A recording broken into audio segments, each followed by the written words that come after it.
Megan. Hi, I'm Zoe. And we are currently third year English students at Bournemouth University. And today in this vlog we're going to talk about budgeting.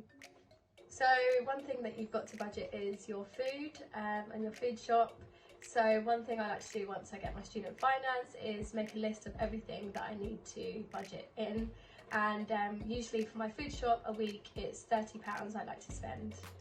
Yeah, and I like to budget between 15 to 20 depending on the week, and my chosen shop that I like to shop at is Lidl. I find that it is a lot cheaper for meat, but also if you want a few more branded products they do have an aisle for that, but I do find that I spend a lot less money.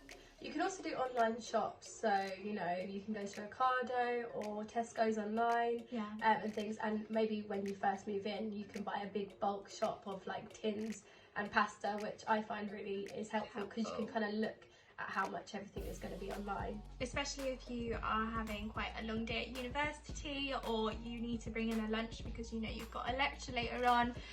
It is handy to buy in bulk and cook in bulk, so then you have all your meals prepared, and it does actually save a lot of money than you constantly buying something at uni. Yeah, bulking is the way, really. Way to go. Way forward. So with travel we often like to save a little bit of money as it can be really expensive. So when I'm travelling home from university to home, I like to use the 16 to 25 rail card as it takes a third of the price of the original ticket, and I often find that if you book in advance you do save quite a lot of money. Another way of getting around is by car if you've got one at university.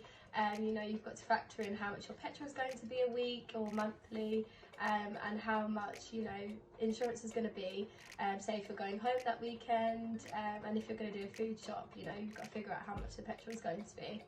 And another way to get around Bournemouth is by bus. In first year you can opt in for a bus pass, and second and third years can still keep their card and just top up the card whenever they need to use it. Yeah, so every journey is only £1 when you top up the card, whether that be to university or if you wanted to go to town, so that's really good. It's really handy. But other journeys, you know, you can walk if you like. And keep healthy. Another thing you've got to factor in, you know, is student supplies, and like if you need to buy books, the best places to buy books are probably on Amazon, or you can go to the library and get books.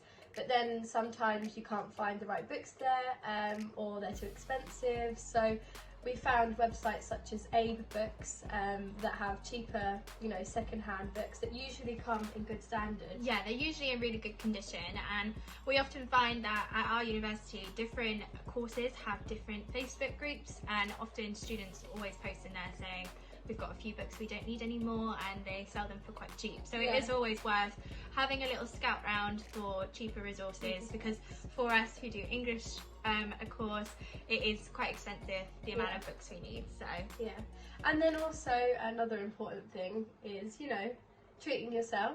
Yeah. Buying clothing and things like that. So use things like Uni Days, which Student is Beans. an app, and Student Beans as well. They're both apps and online, and they give you like a range of discounts from food to clothing to technology. You do get a really good amount as well, so it's worth keeping an eye out for different stores that do that. We hope you enjoyed our video and that you get to save a little bit of money at university. Just always remember to look out for discounts. Thanks for watching.